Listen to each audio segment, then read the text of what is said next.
को ग्राम चौहड़पुर, थाना चौपान की उमर एक बड़ी लूट की वारदात हुई थी, जिसमें समाज विशेष द्वारा जो माला की रस्म है उसमें 14.5 लाख की माला है उसकी लूट की गई थी।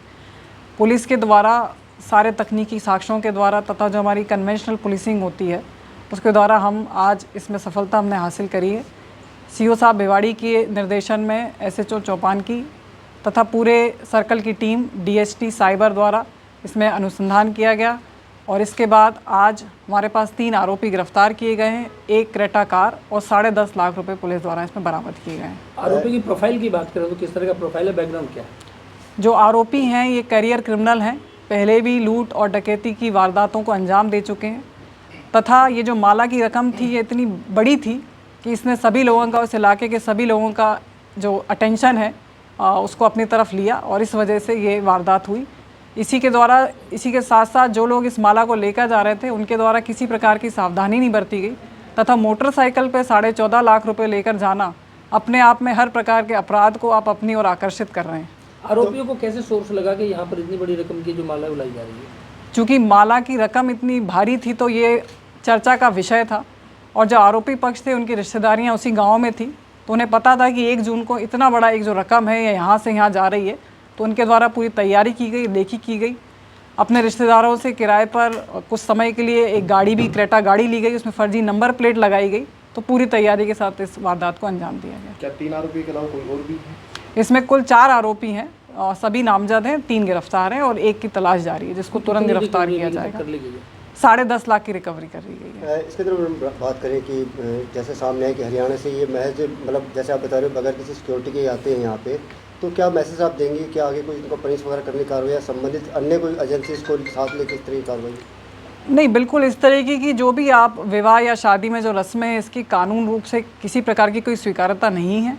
हम तक जो भी सूचना आएगी हमारे द्वारा इस पैसे को सीज किया जाएगा तथा संबंधित जो भी एजेंसी है या इनकम टैक्स या और जो भी एजेंसी है उसको हम इसको सीज करके पहुंचाएंगे। एक इसमें इनामी बदमाश भी जो है वो गिरफ्तार हुआ है, उसका क्या बैकग्राउंड है, क्या वो किस मामले में वो फरार चला? उस पर भी 4 मुकदमे दर्ज हैं और 2017 में उसके द्वारा टपुकड़ा में लूट की वारदात की गई थी, उसमें फरार था जिसको आज गिरफ्तार किया गया है। तो ये सभी लोग कैरियर क्रिमिनल हैं जो इस तरीके के क्राइम करने की फिराक में हमेशा रेडी रहते हैं और जो इनका सूचना तंत्र मजबूत होता है। तो कृपया करके इस तरीके के आप किसी भी प्रकार के दिखावे से दूर रहें और अपने आप को सुरक्षित रखें। इस तरह के दिखावे के लिए जो लोग बहुत जागरूक रहते हैं, उन जागरूक भी कहेंगे जिनके साथ इस तरह की घटना हुई है, तो अगर जागरूक नहीं होते तो शायद वो समझते कि इतनी बड़ी जो नकदी लाई जा रही है, उनके लिए क्या कहेंगे कि क्या समाज में संदेश जाए और किस तरह से आगे के लिए हिदायत माने इस चीज़ को? इतनी बड़ी नकदी को बिना किसी सिक्योरिटी के 2 व्हीलर पर लेके जाना ये अपने आप में एक खेद का विषय है तथा पुलिस को इन तरीके की चीज़ों में हमारी खुद की रिस्पॉन्सिबिलिटी वजह से उलझाना,